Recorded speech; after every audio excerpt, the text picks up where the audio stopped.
guys, how are you all today? Welcome back to my channel. Ladies and gentlemen, can I please have your attention? And I need all of you to stop what you're doing and listen.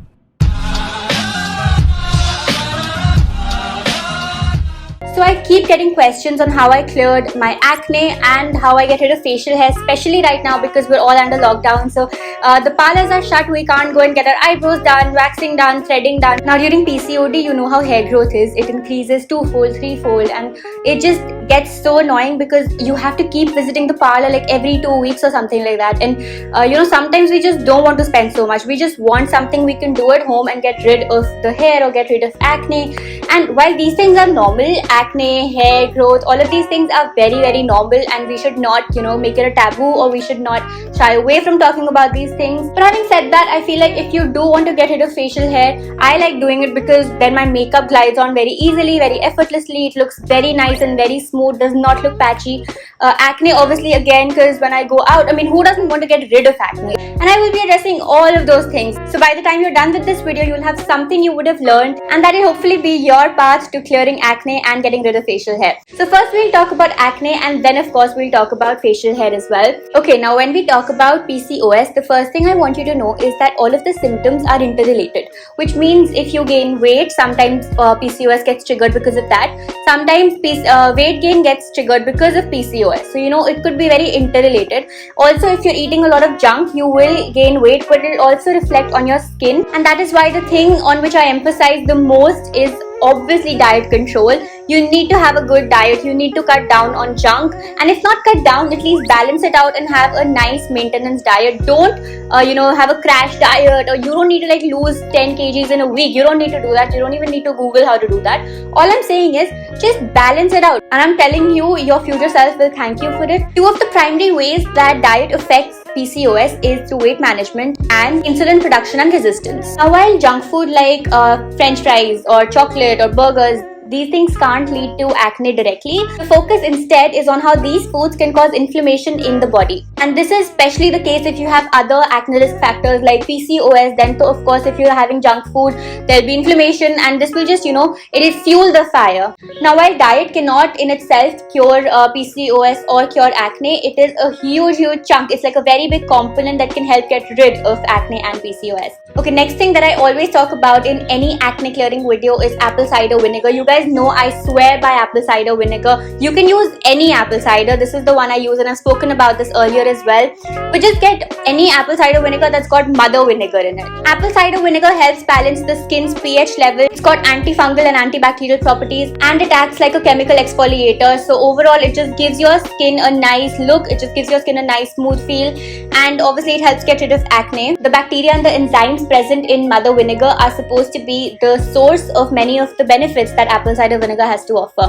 So this was the second thing that I do, and how I use it is very simple. All I do is take 2 cotton pads, dip one in apple cider vinegar and the other one in water, gently dab my skin with the one that's got water, and then take the one with apple cider and gently dab that onto the skin as well. Make sure you use water and then apple cider vinegar, because apple cider on its own will sting a little if you use it without water. So it's best to just use a combination of these two, and your skin will be baby soft and baby clear in a month or 2 at the most. Next, of course, is washing your makeup brushes very often. I used to skip this thing for the longest time. I would just think, ghar pe to pade hain brushes, not like I'm putting them in dirt, like what's gonna happen. But there's so much dust, especially in India, So make sure you clean your brushes at least once a week and make them really nice, fresh. Just take care of your makeup brushes like they're your kids, wash them, give them a nice bath. Make sure they're nice and clean so that your face does not suffer. I know it's a little tedious, and I know, it takes time and everything, but this is the least you can do for your face, right? Next thing is choosing the right skincare products. I see so many people go wrong with this all the time, and it makes me so sad, because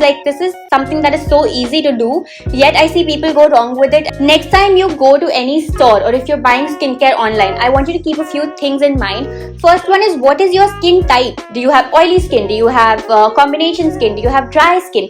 There are so many quizzes to figure this out. There are so many articles you can read about this to figure out what skin type you have if you are not sure. The second thing you should know is what problem are you facing with your skin. When it comes to skincare, try to get products that are narrowed towards the problem that you're facing so that the products can help cure that issue, you know. I know a lot of people just buy any face wash or any moisturizer, just they don't even think about what are you trying to do with this moisturizer, and then they say, oh, this moisturizer is not getting rid of acne. How will it get rid of acne? You need to find an anti-acne moisturizer or an anti-acne face wash or a scrub. Now here's the thing, no matter how much makeup you use, if you've got clogged pores, dull skin, blackheads, dead skin, these can all make your youthful glow just go away. A lot of skincare products just stay on the surface and they don't penetrate, they don't go deeper into the skin, and they don't cure your problem.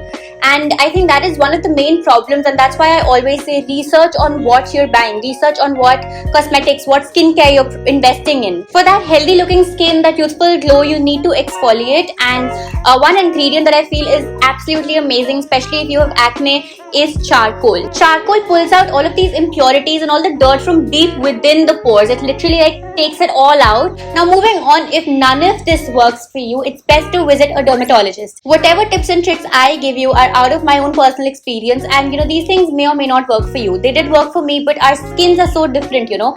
What a lot of people recommend might not work for me, what a lot of people do recommend might work for me. So it's all very subjective, and if none of this works for you, I would say don't experiment with your skin so much that you know you ruin it even more. I know this will cost money, but if nothing else works and you still have this issue, it could be because of some other reason. So it's just best to consult a dermatologist. Apart from this, you can try, you know, face masks, face packs. I've also shared a lot of those with you in other videos that I will leave the links to here, so you can try those, of course. Okay, now we're done with acne. Now we're going to talk about facial hair. I know it's such a huge problem right now, and I did my eyebrows a few days ago on my own, like I did it at home. And I thought, why not, you know, just share how I do all of these things, so maybe you could benefit from it. The first home remedy I have to get rid of facial hair is to use sugar and lemon juice. Just mix both of them and heat them up for a little while, and then apply it onto your hair. Now the thing is, warm sugar sticks to your hair, it doesn't stick to your skin, while lemon juice acts as a natural bleach for your skin's hair. I've noticed this works well if your hair growth is not a lot.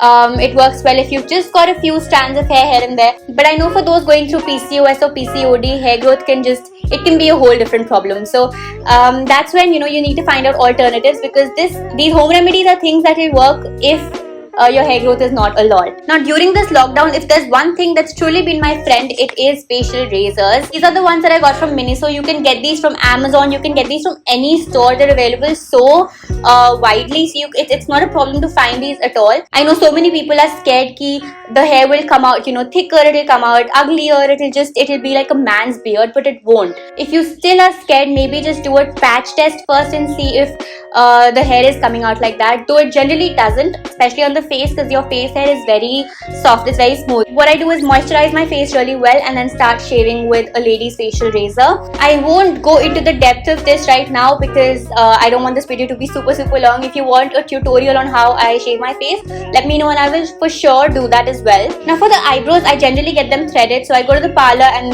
the lady does my eyebrows with a thread. But since we're all under lockdown, I've started using a tweezer. This hurts so much, you have no idea, especially when you're doing it yourself. I don't know what psychology is there behind this, but it hurts so much when someone else is, you know, doing it, or when someone else is threading your brows. It doesn't hurt as much, but when you're doing it yourself, got the pain. But you gotta do what you gotta do. So I pull my skin up like this and then I start tweezing all of the extra hair that's around my eyebrows. But if given an option, I would any day choose threading over plucking or over, you know, shaving my eyebrows. Initially when the growth wasn't there so much, because I'd just gotten my eyebrows done before the lockdown started, so I would just, you know, shave the eyebrows also with my razor. But then it got so difficult to manage, because when you shave, the hair comes back really soon. When you wax or when you pluck, that's when it doesn't come out really soon, because then it gets taken out from the inside. When you're shaving, you're just removing the hair from the surface, you're barely just scraping the surface. But when you're waxing, you're pulling it out, you know what I mean? Like, I hope you can understand. Which brings me to the last thing that I do, and that is waxing. You can use any wax, to be very honest, whatever suits your skin type. This one's for sensitive skin, so I make sure I only use this. because my skin's like super sensitive. It will react to anything and everything. I used to shave my body earlier, but of late I've just stopped doing that because the hair comes back so soon. And now, I mean, of course, because I have wax strips, I just do it myself. This is basically how I get rid of facial hair, how I get rid of body hair. I am considering laser, maybe not now, maybe in the future. I am researching more upon it to see if there are any side effects, if there aren't. The internet has a lot of mixed opinions, so I'm still trying to form one of my own. If you guys have any information, if you've got laser done, please let me know down below. So those were all of the things that I've been using to control my acne and to reduce hair growth on my skin and get rid of facial hair. That's about it. If there's anything you do apart from these things, please leave your comment down below. I would love to know what all you do and maybe try it out myself as well. And again, PCOS, PCOD is not something you should be afraid of. It's not a taboo. There are so many girls suffering from this, so let's just have an open conversation, you know. I already have a few videos where I talk about PCOD, PCOS, my journey, how I lost weight, what I eat in a day, my detox diet. It's all there on the channel. I will leave links down below as well. So have a look at those videos as well. They might help you out. And yeah, that's about it. I hope you guys enjoyed this video and I hope you took something away from it. If you did, make sure you like this video and please don't forget to subscribe because that always helps.